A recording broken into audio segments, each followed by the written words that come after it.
নমস্কার বন্ধুরা, easy cooking blog video থেকে আপনাদের স্বাগতম। আজকে আমি নরম তুলতুলে মজাদার রুটি বানিয়ে দেখাবো। চলুন শুরু করা যাক। আমি এখানে 1 কাপ আটা নিয়ে নিয়েছি। এর ভেতর দিয়ে দিব স্বাদ মতো চিনি, আর দিয়ে দিব সামান্য লবণ, আর দিয়ে দিব গুঁড়া দুধ। টেস্টির জন্য গুঁড়া দুধ দিয়ে দিয়েছি। গুঁড়া দুধ দিলে স্বাদটা ভালো হয়। আর দিয়ে দিলাম সাদা তেল। তেল দিয়ে ভালোভাবে আটাগুলোকে হাত দিয়ে এভাবে মিশিয়ে নেব। ভালোভাবে তেলটা মিশিয়ে নিতে হবে।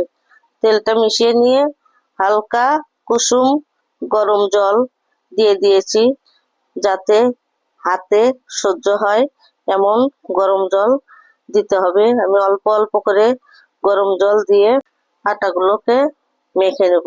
আমি অল্প অল্প করে জল দিয়ে আটাগুলোকে মেখে নিলাম।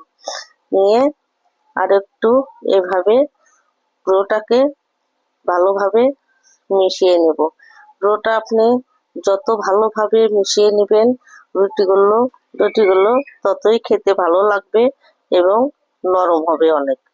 আমি এখন একটা বাটি দিয়ে 10 মিনিট ঢেকে রাখবো। ফিরে আসলাম 10 মিনিট পর। দেখতেই পাচ্ছেন কত সুন্দর ফুলে উঠেছে। আমি এখন ডোটাকে পিস পিস করে কেটে নেব। আপনারা চাইলে হাত দিয়েও এভাবে আটাটাকে ছেড়ে নিতে পারেন। বন্ধুরা, আমি এখানে কোনো রকম ইস্ট বা কোনো কিছু ব্যবহার করি নাই। কুসুম গরম জল দিয়েই আটাগুলোকে মেখে নিয়েছি।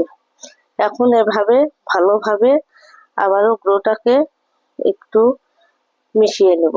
নিয়ে আটা দিয়ে এভাবে রুটি বানিয়ে নেব। দেখতেই পাচ্ছেন এভাবে আমি রুটিগুলোকে পরপর 2-3টে রুটি বানিয়ে নেব। বন্ধুরা, আপনারা যারা আমার চ্যানেলে নতুন, অবশ্যই বেল বাটন অন করে রাখবেন, যাতে আমার ভিডিওগুলো আপনার মোবাইলে পৌঁছে যায়, আপনি সহজেই দেখতে পান। আর এখনো যারা সাবস্ক্রাইব করেন নাই, অবশ্যই সাবস্ক্রাইব করে আমার সঙ্গেই থাকবেন। বন্ধুরা, আমার একটি বানানো হয়ে গিয়েছে। আবারও এভাবে আরো কয়েকটি বানিয়ে নেব।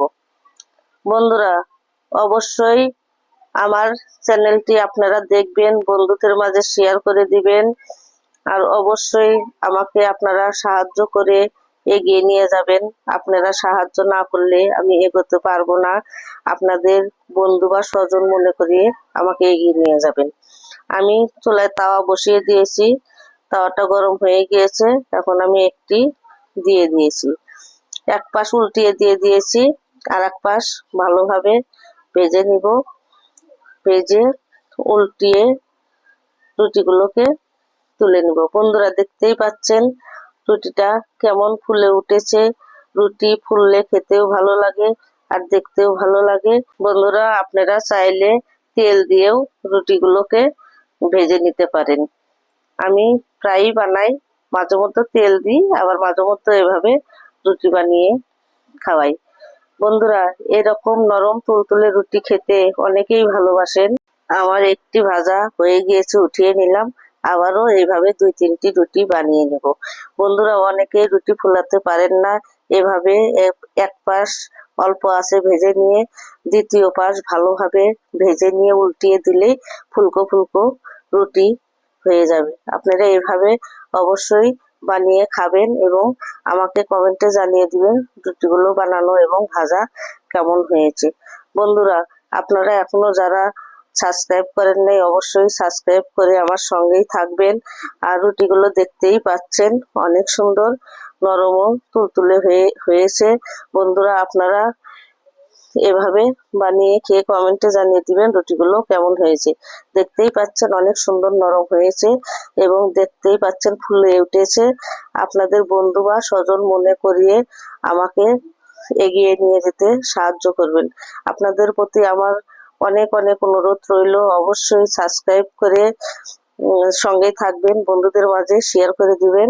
আর আমি ডাল দিয়ে রুটিগুলো পরিবেশন করেছি, ডালটা আগে রান্না করে নিয়েছি। আবারও নিয়ে আসবো নতুন কোনো রেসিপি। ভালো থাকুন, সুস্থ থাকুন। ধন্যবাদ সবাইকে।